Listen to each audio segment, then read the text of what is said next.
அம்மாக்கு வயசு ஆக ஆக வந்து தேய்மானம் வர்றது ஒரு நார்மலான விஷயம் தான். இதுக்கு ஆனா நீங்க வந்து வெளிப்பிரயோகமா வந்து தைலங்கள் மட்டுமே தேய்ச்சு காலம் கடத்திட்டே இருக்கக்கூடாது. இந்த மஞ்சுட்டின்னு சொல்லி நாட்டு மருந்து கடைகள்ல கிடைக்கும் சரிங்களா? அந்த மஞ்சுட்டி வாங்கிக்கோங்க.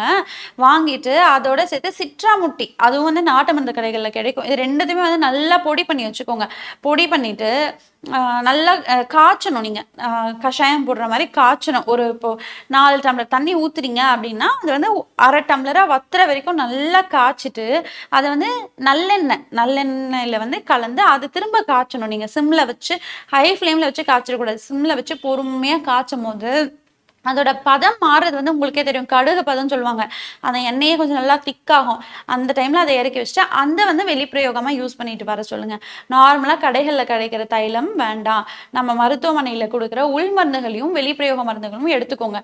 வீக்கம் இருக்கு அப்படின்னு சொல்லும்போது, நம்ம ஹாஸ்பிட்டல்ல வந்து வெளிப்பிரயோகமா 10 பொடி ஒண்ணு குடுக்குறோம். சரிங்களா? இந்த 10 பொடி யூஸ் பண்ணீங்கன்னா, அந்த யூஸ் பண்ண அன்னைக்கே வந்து வீக்கம் குறையறது உங்களுக்கு தெரியும்.